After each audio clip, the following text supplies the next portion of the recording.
So welcome again, and we will restart our forum. And it's a great pleasure to introduce Jean-François Clément, Olivier Clément, Deputy Director for Cybersecurity at ENISA, and also with a relevant role on the cybersecurity arena, both for the E.DSO entity as well as to the E.DSO. So, Olivier Clément, be welcome and please present your speakers. Thank you very much, Aurelio. It's my pleasure to be with you today, and welcome to a roundtable. You can see it shifting ground, the challenge of cybersecurity regulation in a rapidly evolving threat landscape. I will come back exactly to where we will go.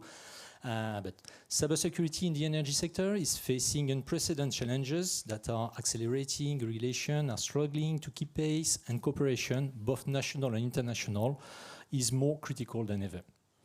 Today we will explore how frameworks like NIS2 and the Cyber Resilience Act can adapt the role of enterprises and EE-ISAC, and what agile governance might look like in Europe and beyond. Today we have a great VVVIP in the panel. It's my pleasure to moderate this roundtable. They are coming from policy, authority, industry, and civil society to share insight and propose concrete measures to our more resilient future. So today I'm pleased to welcome Felipe Castro Barrigon. We are pleased to welcome Felipe, Policy Officer at the European Commission focusing on energy security and cybersecurity, with 17 years of experience in the telecommunication sector across Germany, France, and Belgium. Felipe combines a strong technical background with business expertise, holding dual master's degree in telecommunication, engineering, and business administration. Since joining the Commission in 2015, he has contributed to internal audit and now works at DG Energy on technology and cybersecurity. He is now one of the master of the father of the network code in cybersecurity. If you have any complaint concerning the NCCS, please ask him. Here we are. Thomas Crozen is Deputy CISO of E.ON SE, where he oversees strategic and regulatory cybersecurity matters with more than 2 decades of experience in the European energy sector, from configuring firewalls to advising board members. I believe that you are more advising board members now than configuring a firewall, but you did it at the beginning. Tom is a recognized expert in cybersecurity, crisis management, and business continuity. He actively contributes to European and national bodies, including EE-ISAC, E.DSO entity, SEG, and UpCritis, a public-private partnership for German critical infrastructure, where he leads key cybersecurity working group, and is also one of the masters of the network code. No. Okay, next is Anders Pedersen. Anders Pedersen is a senior energy specialist at the World Bank's Energy Sector Management Assistance Program, ESMAP. Anders leads ESMAP's cybersecurity initiative, which has delivered capacity building, technical assistance, and grant support to ministries of energy, TSO and DSO of more than 20 countries. He provides technical assistance on risk assessment frameworks, standards and policies, supply chain security, network and grid security. In addition to cybersecurity, Anders also provides global analytics and technical assistance on grid digitalization, energy for data centers, and AI for the energy sector. So if you have any problem with your money, your finance, you go to the World Bank. Anders is just there. Ime Bosman is a board member of the Europe Youth Parliament in the Netherlands, an organization that creates conferences in which the European Parliament is reconstructed for young people all across Europe. Last year, if I do remember correctly, you made a specific conference concerning cybersecurity where 12 young people just give some proposal to the Commission in order to make it something different or to look at it. You will bring your youth see, it's really interesting. Welcome. Stéphane André, the last but not the least. Stefan is a legal officer at Belgium's Cybersecurity Center, CCB, working with the NIS team as a legal expert specialized in ICT law. He focused on key aspects of NIS too, including scope, registration, and public sector compliance. He is the principal author of much of the CCB's NIS2 communication material, such as the website, brochure, and FAQ, and frequently speaks policy in Belgium on NIS2 related topics. Welcome. If you have any question concerning NIS2 in Belgium or any complaint, you can see this gentleman. Okay, now we will just have a look.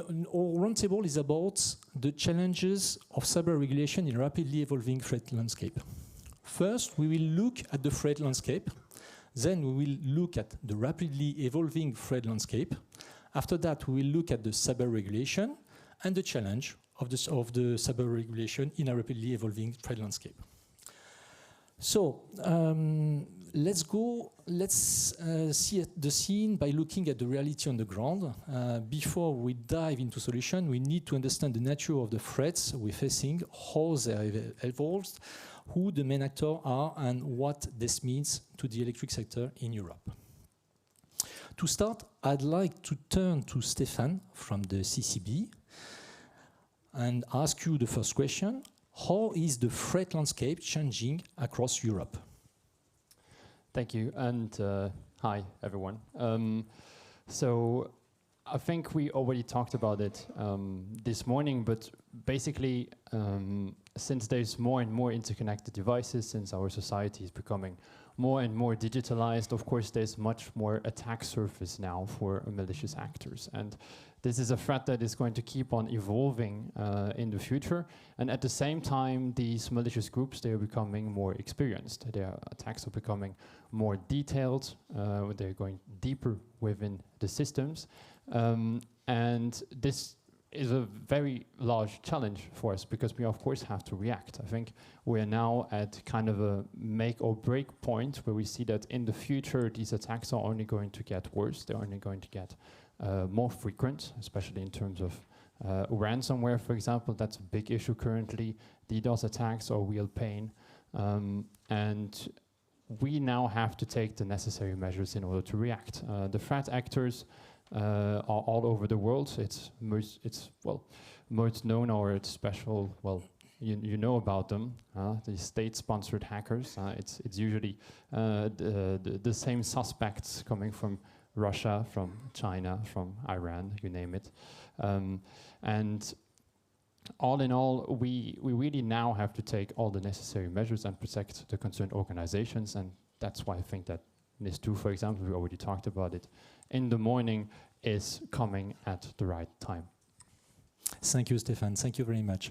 So we have a clear picture about the threat in Europe. Now I would like to ask Tom for EE-ISAC, what is the evolution of the threat in the electric sector? Thank you, and good morning all together. Of course, yes, that what we hear this morning, that are the threats. It's also for the energy sector. But let me add 2 points to that, what we all know. And of course, you know that also. If I look at our society, how depending we are on energy, and look in the future. 2 weeks ago, I read an article that Google now brings up a data center. For this data center, they need, for AI, they need a nuclear power plant. So that is really intensive, energy intensive. We do all digitalization, so we more and more depending on energy. If I look to private, to my e-car, in 10 years, we're all driving e-cars. I want to have it charging it in the evening and use it in the morning, so that must work. So, and now, not EE-ISAC, but at the E.ON, we are in conversation, in exchange with Ukrainian DSOs. And if you hear that, it's not only cyber. Cyber is very, very important. So I'm a CISO, former CISO, and so on, very important. But physical becomes more and more important. They're not attacked only by cyber. It's a war in the neighborhoods, and if you look at that, they're just bombing the grid. And we have to think also about that, yeah? It's much more cheaper, easier to buy a drone to do something bad, and we also have to really look at this side. And the second one I want to mention is, yesterday we had a conference for EE-ISAC. We really talk about AI and what we can do with AI, good things. But we also talk about what we can do with bad things, what can happen. The attackers are not looking at an EE-ISAC and to follow all the rules. They're just doing. And we have to prepare ourselves for that. That, for me, are the really big points we have to mention in the future for threats. Thank you, Tom. Thank you very much. I would like to turn to Ime, maybe to give with your eyes, and according to the conference that you had last year, what kind of threat actors could potentially affect the flows of electricity? Any specific signal in our near future do you see? Please. Yeah, I wrote my answer down, so bear with me. When we discuss the future of Europe's energy and digital security, especially in the context of the Baltic region, it is important to recognize that the question is not simply who might disrupt our systems, but rather how prepared we are to respond when something does happen. The work from EYP last April focuses on how to prepare rather than pointing out actors. Nation states can use infrastructure disruption as part of hybrid warfare, testing Europe's stability and unity. Proxy shipping companies or poorly regulated vessels can cause damage, sometimes intentional, sometimes accidental. Cyber criminals and sabotage groups can target grid control systems or interfere with recovery and repair operations. And, importantly, accidents are frequent and becoming more common due to increasing maritime traffic. The core problem is that the infrastructure under the sea is shared, but the protection is not. Pipelines and cables cross borders. Electricity markets are integrated, but surveillance systems, repair fleets, and emergency procedures are still divided.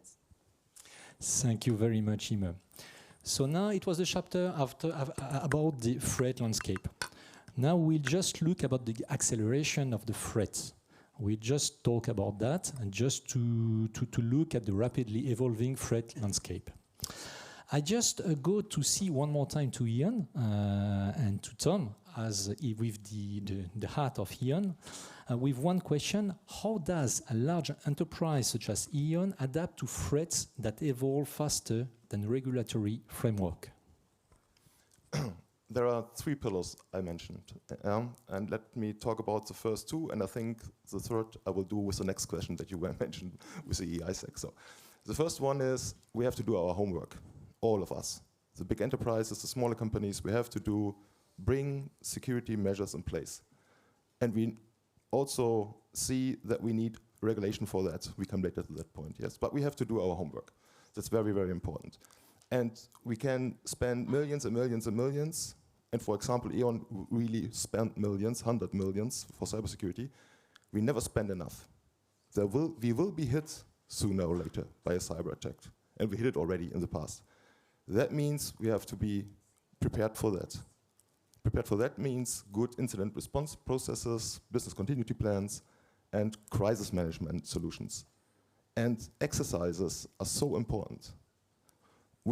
Both of us, we were in Las Vegas 2 weeks ago. We take a tabletop exercise with American friends, and this was really amazing to learn how they deal with this topic. And we can learn from each other. That is information exchange. I will come later to that. Yeah, very good. And so the next question, just like you mentioned, I will ask it to Tom, but from EE-ISAC. What about information sharing? What role does information sharing through structures just like EE-ISAC or ENCS play in enabling rapid response? If you look to the first 2 pillars that I mentioned, the make our homework, bring controls in place, we need information sharing about best practices. We not have to invade the wheel all the time, every company, every enterprise. We have to share this information and to use not the same but similar solutions, similar providers. In the energy sector, we anyway depend on not so much suppliers and vendors. So that we really have to do this. And therefore, we have to exchange the information how to do it in the best way. On the second side is to exchange information about incidents, threats, and vulnerabilities. Because that helps our incident response and BCP plans and crisis management exercises to do that in the best way. And therefore, is an association like EE-ISAC, of course, a good place, but also a good place will be, you mentioned it, the Network Code on Cybersecurity, But with network code and cybersecurity, cross-border effects are only the big enterprises are in, more or less the big enterprises, yes, who really have a huge impact of the cross-border energy flow. But that is not enough. We are all connected, all energy stakeholders, not only DSOs, TSOs, generators. Where is Uri? If I give the phone to Uri, he can talk hours about solar power. He did it already, but he can do it even more. That are all connected to the grid and will be more and more connected. And that is what we really have to protect. And therefore, we have an exchange not only on a regular base, and we yesterday mentioned it also, the exchange that's by regulatory foreseen is mostly exchanged in the public sector. National authorities exchange information with national authorities. That's helpful, but much more helpful is if we get the information, that we really know what we have to prepare in our infrastructure. It's not helpful if our German BSI knows everything and we know nothing. We have to know it. Then we can look to our infrastructure and prepare and make and do. So I need to turn to authority in order to ask to Stefan maybe something like an answer, or how does your authority anticipate emerging threats? Would you be able to alert the electricity sector in real time about imminent threats? How do you share some specific vulnerabilities or threats with the high-impact critical entities in the electric sector? Yeah, so I think information sharing is a very good point. It's actually at the core of the legal missions of the Center for Cybersecurity Belgium. I think there's multiple services we provide in this regard that I could mention. I think the most interesting for what you just talked about is our early warning platform, where we actually onboard critical entities in Belgium in order to share information with them about current vulnerabilities, about existing cyber threats, and they even give us their data. So we get their IP addresses, we know about their networks, and then when we see, based on all the threat intelligence that we gather, that something affects their system, we inform them proactively. And we try to do that in near real time. And we actually also expand that to not just the organizations on that platform, but to all the organizations that are in Belgium. This is what we call the spear warning system. You might know about spear phishing. Well, spear warning is spear phishing, but in a good way, kind of. So what we do is that if we notice that in the different information that you receive from our various partners, or be that international or commercial partners, we see that an organization in Belgium could be affected by an existing cyber threat. We actually have the possibility to ask ISPs, I could pronounce the P, which organization is behind a certain IP address. And then we proactively reach out to them. We try to mail them. We try to call them. In some instances, we send them letters, because what you might surprise you, because we are in a digital world. Why do you guys send letters? Well, actually, it's things that get organizations to react to what we sent them. It gets to the right person. It gets to the higher level, while sometimes emails are just discarded. And last year, we sent out like around 25,000 of these spear warnings. We know that we managed to prevent around 300 ransomware attacks. But we also inform organizations about credential leaks, like vulnerabilities we see on their systems, and other elements. Thank you very much, Stefan. So we discussed quite clearly, about the rapidly evolving threats landscape. Now let's move to the cybersecurity regulation, and let's have a look about that.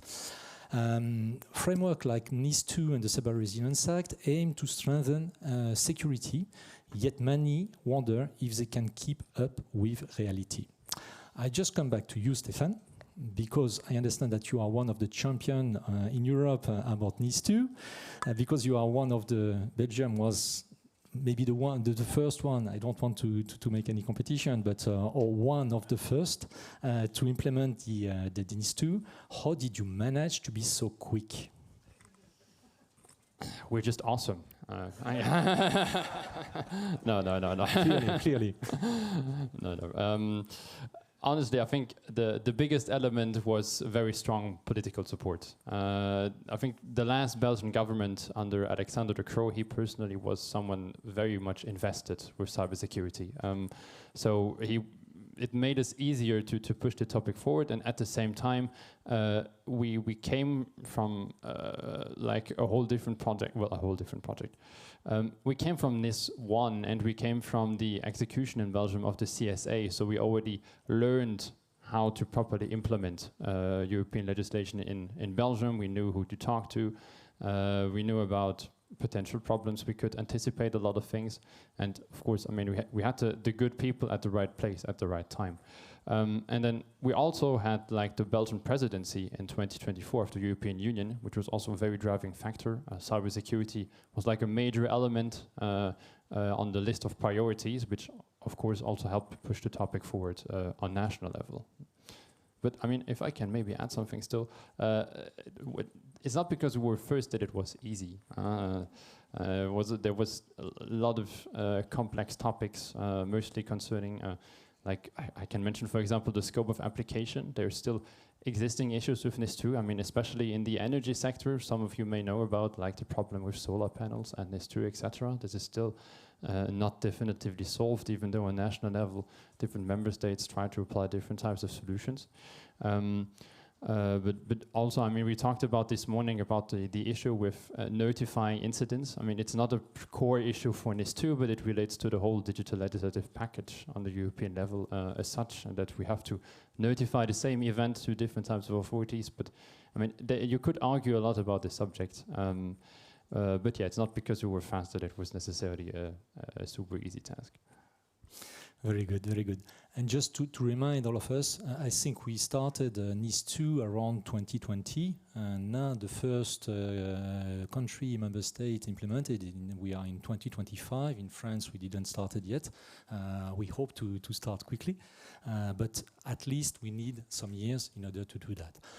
More in the long term, our frameworks such as NIS2 and the Cyber Resilience Act flexible enough to keep pace with rapidly evolving threats, Stefan?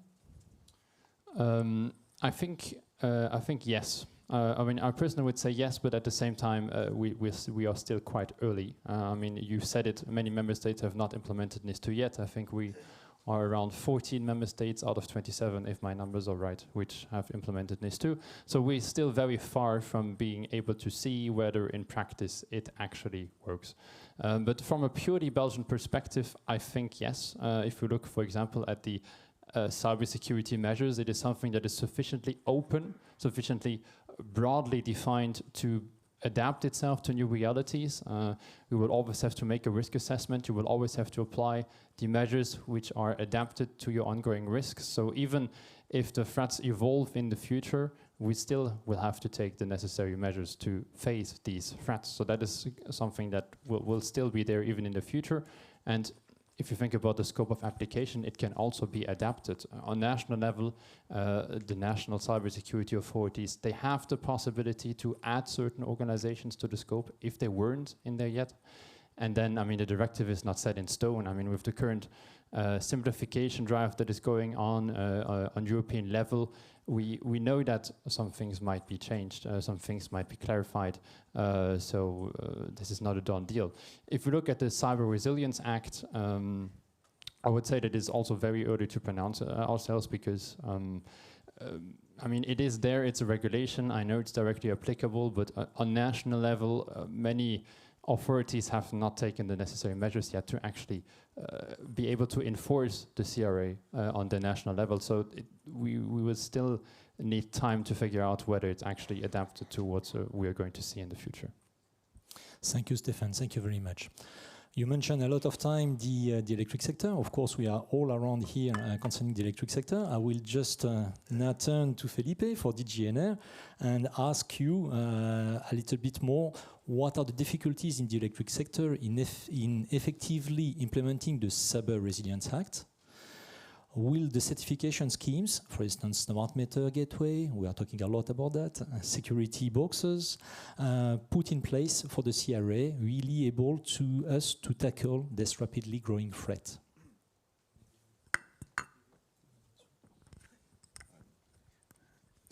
Here, yeah.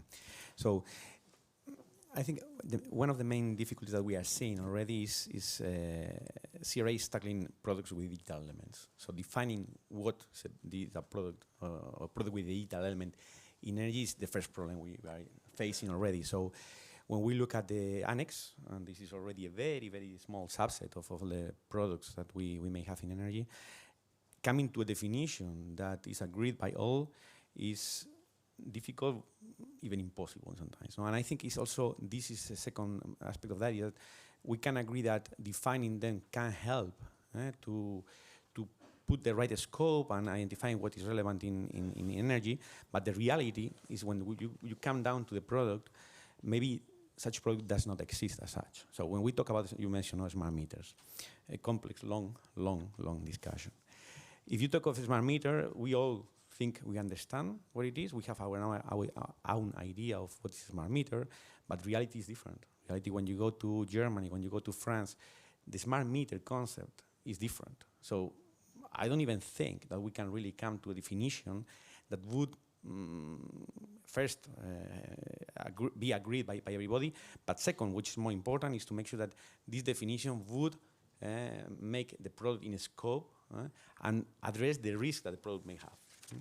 Because in many cases, and that's I think is the concept, is that for many, and probably more and more, a product that does not exist as a box anymore. It's a combination of functions that are in different boxes, sometimes even somewhere virtualized in cloud, sorry. So sometimes we may need to think a bit out of the concept of a box, a device, and think more in terms of functionalities that need to be protected, and that's where the risk, cybersecurity risk is. And this is the next, I think for me, the big difficulty, and where we need really the expertise of many people to come up with this list of risky things in those systems, in those concepts that are those products. No? Now, just to finish with a good note on only difficulties, I think the CRA gives an opportunity for that. And there is that, okay, there is an annex, so that's there. Some people will work on that already. But it opens the floor to the industry and to authorities and other stakeholders to request standards, to work on standards when they are needed. I think this morning there was also a comment about not always maybe a standard is the right tool, but to best practices, for example. And industry and stakeholders can come together and define them and then make it a bit of the de facto working method where most of the people at least will agree and will work with that. And that's the point. I think we need to really start taking piece by piece and say, okay, we are now working on this, we do it, and then we walk the trip. Thank you very much. Keep it. Another question for you. We were talking about the adaptability of the regulations, and I would like to talk, of course, of the network code on cybersecurity. This is something that in the electric sector is pretty important. Could the network code and cybersecurity offer greater adaptability than some regulations just like NIS2, who are just fixed? Is it fast enough to adapt to the threat landscape? Okay, so first I would like to politely correct one thing you said before, is that it's me, the mastermind, it's not true. I mean, the network code is not a network code from the Commission, it's really a network code from you, and from many that are here, and many others that are not here. So this network code was thought by many people that are experts in the topic through a long time, and a lot of discussions, a lot of reviews from all angles possible, I think. So I'm confident that it shouldn't be bad, because so many people, intelligent people working on that, I'm pretty sure that it's not bad. Now, your question is on flexibility, no, on the code. I think it is. I think it is because the model of the network code is built on, actually the network code, when you look at very, very high level, is a process to get people that are expert in the topic to work together and come up with what is important in the network code, the methodologies, and the execution of methodology. So I would say it's a group of experts, and it's a mechanism to get these experts together, agree on methodologies, and put them into practice. So it's flexible in the sense that we don't need to amend the network code every 3 months. If it is a methodology for risk assessment, there is a very good one now, I think. And I'm really take the opportunity to invite authorities that are there to adopt it, so that we can start working with it. And this is a very strong invitation now. But in 3 years' time, it may need a review.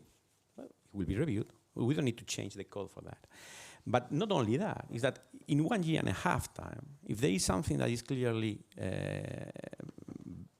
improvable, we can also do that.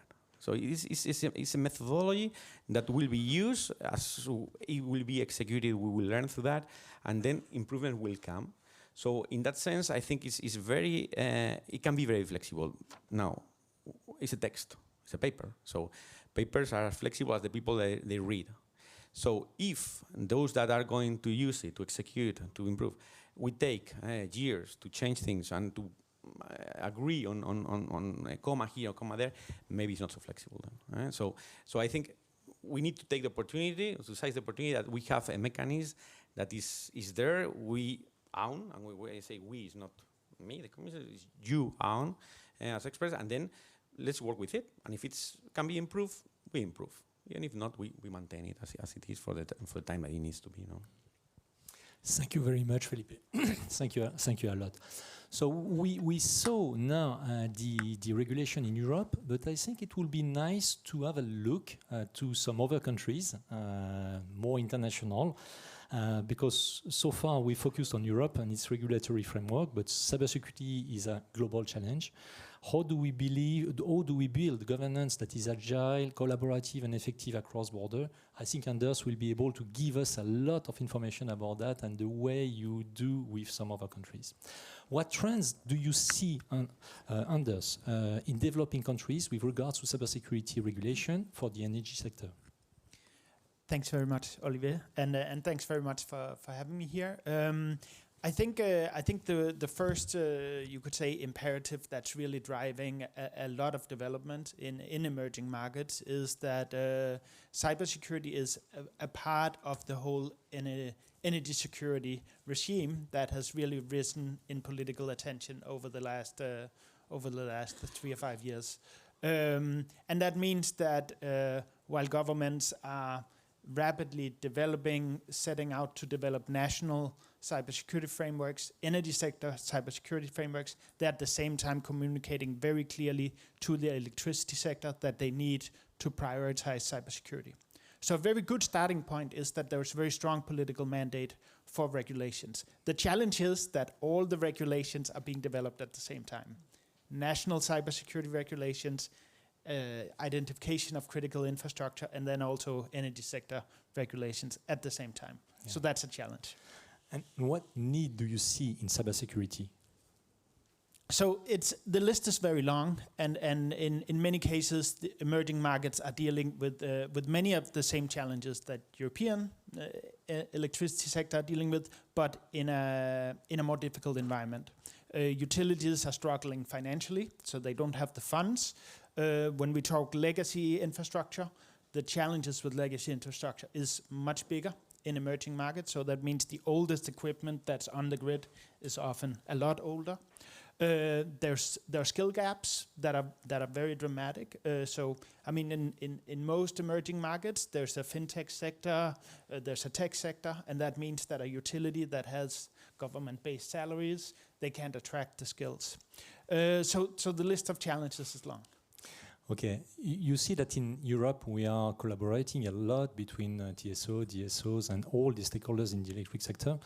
What about the other countries? What opportunities do you see for regional and international knowledge sharing between, I don't know, entities, authorities? Yeah, so I'll maybe start by saying that the World Bank and ESMAP have really enjoyed the collaboration of really this network, and particularly we worked with ENISA over the last 3 years in bringing utilities from emerging markets together with many utilities in European countries to really learn from peers. And I think that is very important. Now, maybe a few other things to add in. I do think that there's a lot more knowledge sharing opportunities out there.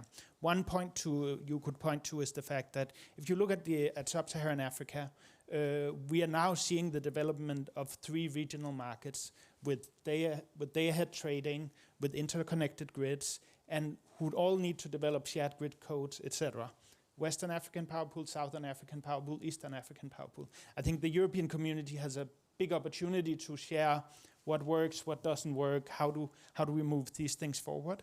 So that's one example. I think another I would point to is that there's been talk today about the technologies. For the large technology providers, many emerging market countries don't have the capacity to do supply chain checks and eventually, in the end, to hold large technology companies accountable when they're delivering core electricity services. And I think what European utilities are doing at times of asking the tough questions to large providers around what they're delivering, that's essentially a public good. That's helping those companies, keeping them accountable. And the last thing on technology I would say is that there is a very vibrant open source community for technology development in the electricity sector that's very much driven by European utilities. And if we're thinking about how we deliver affordable electricity that's also secure, and how we fast digitize grids in emerging markets, a lot of those technologies that are free, open source, can be deployed, will be very valuable in that. Okay, thank you very much. And how do you support developing countries in creating cybersecurity regulatory frameworks, strengthen capacity, and establish cybersecurity resilience? So the Energy Sector Management Assistance Program is a donor-funded program at the World Bank. Our approach is very much to integrate cybersecurity within development of renewable energy and the grids. And we already heard that from, I think, Solar Defend and others, that we really don't want cybersecurity to be isolated. It needs to be integrated in our work when we build out interconnections. It needs to be integrated when we think about how do countries do their first PPA, IPP tenders. How should cybersecurity be built into those requirements? So that's our approach very much, is to integrate it with all the broader lending that we are doing in the energy sector. Thank you very much, Anders. I just look at you, Imer. I would like to see with your eyes, from your perspective as a student, how would you describe the cooperation between member states in Europe? Is there any hope for strong cooperation in the future? Stronger?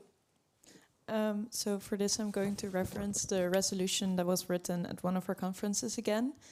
This was written by 12 young Europeans between the ages 15 and 18. They agreed on a resolution focusing on the importance of cooperation, protection, and continuity of European infrastructure. Recent incidents in the Baltic Sea, for example, the damage to the Baltic Connector gas pipeline or damage of communication cables, reveals that our infrastructure is connected, but response is still national. Each member state has its own regulations, security priorities, and funding limits. This lack of coordination has sometimes left the EU reacting rather than preventing crises. The resolution drafted by the committee proposes concrete ways to strengthen cooperation, from sharing surveillance data between Nordic Baltic countries to creating a rapid response base in Gotland to coordinating research funding through Horizon Europe. These measures recognize that security at sea can stop at national borders. The resolution calls for shared responsibility, shared monitoring, enabled by the European Maritime Safety Agency, shared planning and shared investments. The kind of practical cooperation Europe needs. The resolution also shows on the innovative ideas from the committee. The use of distributed acoustic sensing to detect disturbances along undersea cables in real time reflects a shift towards proactive protection. The idea to expand satellite imagery analysis through the European Defence Agency shows an understanding that security now includes space-based monitoring, and allocating Horizon Europe funding to research underwater robotics encourages Europe to develop its own repair and inspection capabilities rather than relying on external actors. As students and future policymakers, it is clear that the direction Europe must take. Crisis reminds us that solidarity is a necessity and how we will survive these threats. When pointing out the ideas that they created, obviously they were students. I think everyone in this room is probably better informed than they were, But what I'm trying to show by this is that the young voices and also our future policymakers and our future politicians can see just one route, and that is cooperation between European member states. So the resolution shows that by combining legal reform, technology and cooperation, there is a hope for stronger European cooperation built on collective resilience. Thank you, Ines. Thank you very much. Let's open a discussion between, let's say, our regulator, authority, DGNR about the agile. How can we build some agile regulation? How can we build some regulation that are in the same time local, tailored to the energy, aligned with international standards? Is it possible? How do you think you can do that? I would like to ask to Stefan, to Anders and Felipe, if you want to take the lead for this question, feel free. Who wants first? Okay, thank you. So agile regulation making, no, this is the question. So for me, I think what we need to first identify is which are the roles and responsibilities of each of those levels. So if we know what each of us has to do and which are the boundaries of our mandates, then I think we take action on that part, we make it a puzzle at the end, and then if we put it together and we make sure that there is enough consultation and enough cooperation, as Imma was saying right now, no? I'm pretty sure that what comes out of that should be reasonably good, at least, reasonably good. So, sometimes what I see is that it's not clear, and I think it's. I mean, when we are in the private sector, I think for me it was the same. No, when roles and responsibilities are not clear, then the outcome normally is not good. You step on over, and then you create also mistrust. But if it's clear, and this is not easy to do, it's easy to say, but not easy to do, then when it's clear, I think the puzzle makes sense at the end. And somehow, I'm not going to say that anything is perfect at the end, but it's reasonably good, which I think is the best we can try to achieve. No? Stefan? I think the points you raised are very good. I would like to add that we should, as much as possible, remain as technologically agnostic as possible. It's really difficult with the current legal evolutions, but that's kind of the only way of securing it for the future, because we can't just keep on modifying directives and regulations year after year after year after year. The political process just takes too long. So we have to be able to focus on elements which are described in a manner that, even if the technology evolves in the next coming years, it's still possible to work and to adapt itself to the actual practical situation on the ground. I would also add that it's important that it's harmonized. I always try to defend a horizontal enforcement. Of course, here I'm talking to the energy sector, so it's really specific. But if we manage to not only within a country, but also between different member states to have common solutions, and I think there are certain aspects where the NIS2 directive could improve, where certain member states have maybe taken too much leeway, which puts burden on organizations which are active in multiple member states, could be also an important point in order to have something that's actually future-proof. And then in addition, we have different national frameworks that are reference frameworks that are currently popping up. We mentioned them earlier, where member states try to set, okay, these are the measures that I think are necessary for this type of organization in this type of sector. This is great as it gives guidance to organizations what they actually have to do, but at the same time, it brings us back to the same problem as if you're active in multiple member states. Well, what are the right rules that you have to follow? And here I think we should engage as much as possible to a situation where we don't necessarily need to share the same reference framework, but we should at least be able to agree that if you follow one of them, you are compliant in the other member states as well. This situation of mutual recognition, I think, is particularly important in order to build something that actually works across the union. Thank you. Anders? I think a key question when thinking about this agility is being very mindful of, in emerging markets, how much trade-offs are the reality and a fact of life. if you as a country, as government, have funds to hire 5 new cybersecurity specialists in the energy sector, should they sit in the regulator and tell the utility that they're not doing their job, or should a couple of them sit in the utility and actually start getting stuff done, even if the regulations are not in place? And that's really the reality that countries are facing. So I think that's one thing we will need to be mindful of. Another one is that country contexts are very, very different. A lot of Africa still depends on large hydropower. They have very unique challenges where there's a very specific OT components that you need to consider. You have countries that have dramatic rise in distributed renewables that's largely off the grid. So country like Pakistan that imported 50 gigawatt of solar over a couple of years, much of it sits off the grid, and that poses real energy security challenges around how do you actually create a long-term stable grid, and how do you get some of that off-grid solar onto and integrated into the grid. So the country context also matters, and in some way you need to adapt your regulations so that you take into consideration what are the most strategic challenges in your specific country. Thank you very much.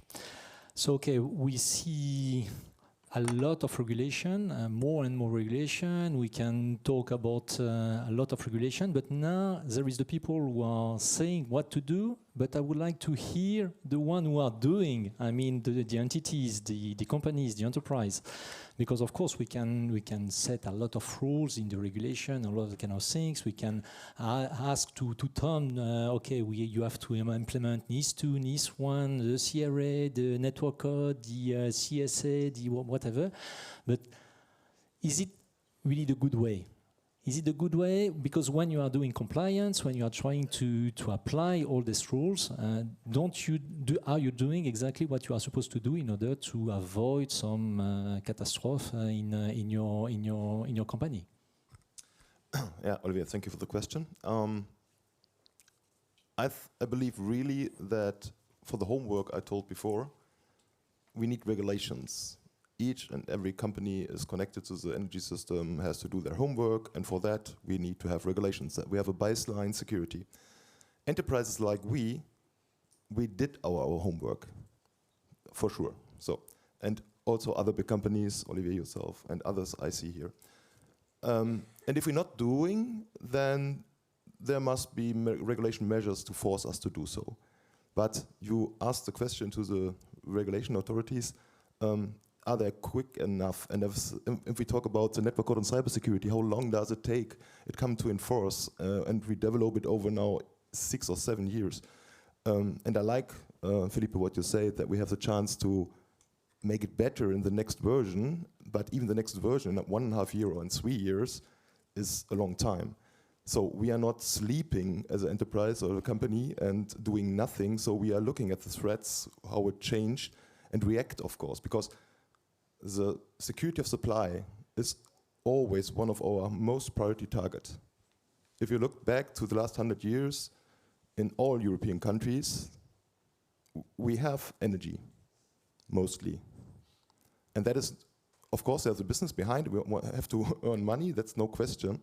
But we are also there for the society.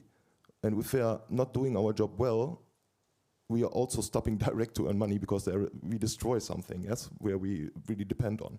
And that is what I see, what we have to do, even without regulatory. So, not get me wrong, I really pretty sure believe we need regulatory for the homework. But on top of this, we have to help ourselves. And we have to do that together in the industry. And we have to get together means for me also with our vendors, with our suppliers. We can't do that alone. We are completely depending on them. And we have to work together with them. And Stefan, sitting in the first row, yesterday told us in another talk how complex it is to follow also the Cyber Resilience Act for them now as a big vendor, a big manufacturer. And I understand that reasons. So we have to find ways how we can do that together. Also, we come to the discussion audits. If each and every customer of a big manufacturer send audit teams to them, the people in this manufacturing company not doing else than answering questions from audit teams from customers. that is, we have to, maybe the Cyber Resilience Act will help us with that. Yeah, if somebody, some vendor, supplier, manufacturer fulfill the Cyber Resilience Act, maybe then we can stop asking this question and use these people, that is compliance, yeah, and use these people to bring what you said, really security in our infrastructure, yeah, without not going with forms to our internal departments, to our external stakeholders and make check in the boxes. No, we have to implement our security. That's much more important. And so that's why if we can do that on a risk-based approach, then it's every regulation welcome from my point of view. If we have to fulfill checklists with 600 stupid questions, that is not helpful. Of course. Please. Yesterday I was attending, and I find it also an interesting use case, which also could be successful in terms of knowledge sharing and industry working together. There was mentioned yesterday an example where, okay, there is a questionnaire being sent to the provider of a supplier or whatever you want to call it, and this checklist one time sent to a Siemens, ABB, whatever. I'm not particularly mentioning anybody, but the answers and the result of the checklist is being also shared with other operators. So you don't need to ask the same question again to them. You already have the answer, and you have already lowered the burden on them. They can keep working on their stuff. They know what they checked, and maybe the weakness, if there is weaknesses, being shared also among the industry to help also to ask and standardize and ask and make it also a win-win situation for the supplier. So I think that was a use case yesterday that I enjoyed to hear, and this is by learning, collaborating, seeing also how you can simplify things, especially. I mean, I'm too old in this shit, sorry to say that, but I've been in the industry for 25 years plus, and I'm seeing regulation, which is good, never harmonized, overlapping, and bringing much more. So it helps to build the base, but it's subject to different interpretation, different way of implementing it. The member states are implementing it locally differently. This morning, yeah, I think you were saying, what I find as a success story in your implementing the NIST is you had a sponsor.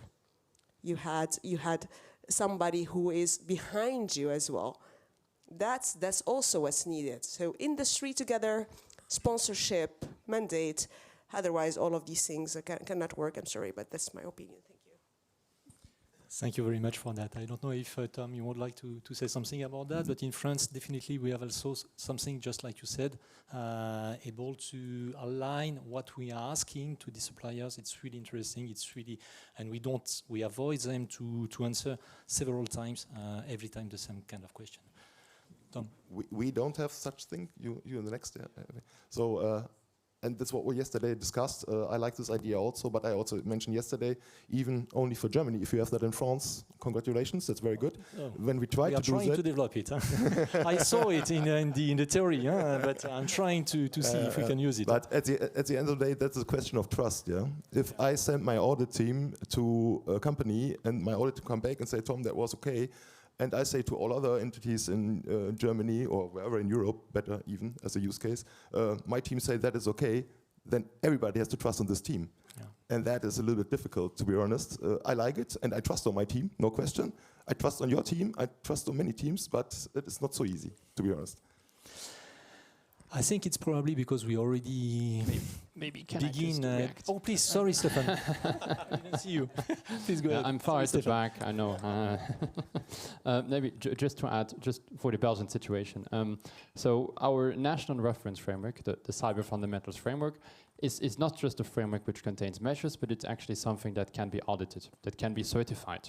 So what we try to tell organizations is to use that framework and tell your suppliers, get a certification on the appropriate level. And then you tell them the level because it exists on 3 different levels. There's basic with the very basic measures, important, essential. the idea is to align it to NIS2, but based on your risk assessment, you can differentiate the levels.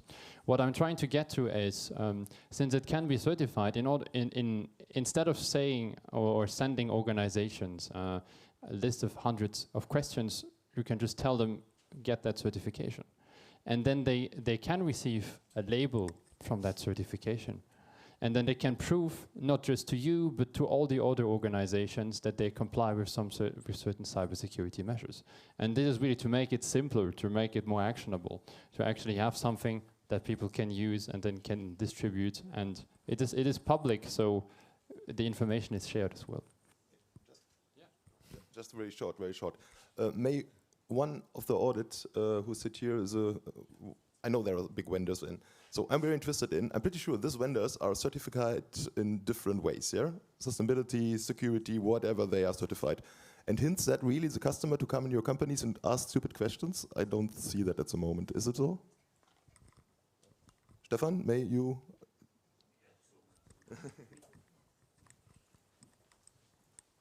Thank you. Stefan Engel from Siemens. And yes, even though that we are certified, and as you said, business continuity management, information security, that doesn't mean that our customers wouldn't still insist on auditing us. Yes, that still happens. And it would be great to come to some kind of approach where we are only audited once. That would be fantastic for us. It would be also fantastic for you because it reduces the costs for everyone, right? Thank you, Stefan. Thank you. So I was saying that it's time for the question from the public. If you have any question, please do not hesitate. If you don't, I have some. Please. It's a pleasure. Jose. So I have a very short two questions. One is if you use risk analysis for a short and a long time to analyze the threat from the technical devices that you have, for example, on an electricity network, and that give you a lot of information about the threats that you have before and what for technical device give more threat than the other, and the probability where will be the next threat. And the second one is for the Mr. from Belgium, is what do you think about, do you have some threats, cyber threats from the dark web? I think the question is for you, Tom. Huh? Yeah. I will start with the risk assessment question. If I get it correct, we do risk assessments already forced by regulation also on a management system, but that is more, I will say, paper-based, yes, to be honest. We also go to our assets and have a look in, and go to our solutions and have a look in, but what really help us in this regards is our internal and also external support from penetration test teams. So if we have really new asset in our infrastructure, we really pen testing them. And then, of course, we get some vulnerabilities that even are not known by the vendor. Then we have discussion with the vendor.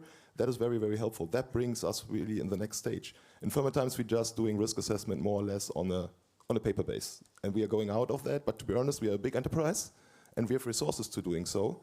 So we are 350 people who are looking for cybersecurity. And if you come to smaller enterprises, that is not possible. Yeah, and if I look back 25 years ago, we are dealing for 120,000 employees with 3 people with information security, so-called, is this time. And if you are a smaller company, have 3 people, you have not the capacity, you have not the capabilities, and of course not the resources to do everything. So I hope that helps. One more question, I see. Here. Second part of the questions. I think here it's less of a situation of comparison between normal web and dark web. It's more of a situation of whether what types of threats they are. So what type of who the malicious actors are, what exact threat there is coming. In this situation, we see all kinds of different threats that exist. So there's organizations which try to penetrate networks. There's organizations which try to fish you out of your passwords. There's organizations who try to install ransomwares on your system. So it's very, very various. It's very, very broad.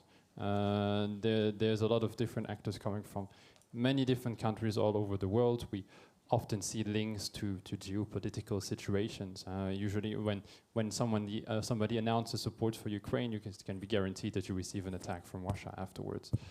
So this is more the kind of situations. Another question, please present yourself before the question. It would be very nice. Anindya Mitra from Anindya Mitra from Colruyt Group. My question is it enough to be compliant, or do we need to be certified as well?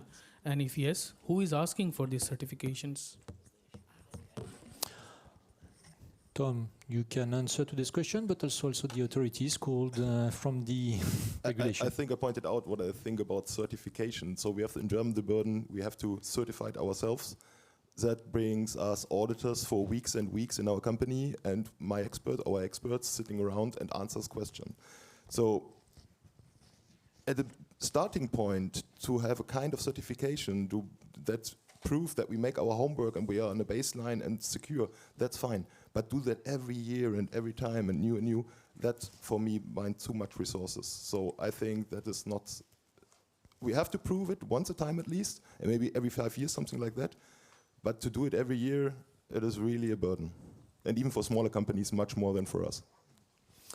Stefan, maybe? Well, I mean, it depends. I didn't really understand where your organization was situated, but I can give you the Belgian perspective under NIS2. I know certification can be tough, but essential entities under NIS2 in Belgium, they have like 3 choices. You can either be certified under a national framework, you can have an ISO certification, without going too much into the details. And the third option is having a direct inspection from the CCB. So these are the possibilities to be compliant as an essential entity under NIS2 in Belgium. If you're an important entity, you don't need a certification. You just have to prove that you are compliant. There's more detail to it, but if you want to, we can discuss it afterwards. So I think it's time to have lunch. I received some order quite clear. So I would like to close this roundtable. First, with a big round of applause for all the panelists. Thank you very much, all of you. It was a pleasure to be with you. And I think the next request or the next order will be to go to the lunch. No, not really. So, but you can take your seat. But we are very close to the lunch. We are already in lunchtime. Come on, you're talking. But during the lunch, we are going to have 2 demos. This morning we talked about the vulnerabilities and the risk facing, namely the low voltage solar PV. We are going to have 2 demos, 2 20-minute demos during the lunch break. So I will ask the ones that would like to attend the demo to stay on the room, and the others to go out for lunch, and coming back in 30 minutes, which means by 1:20.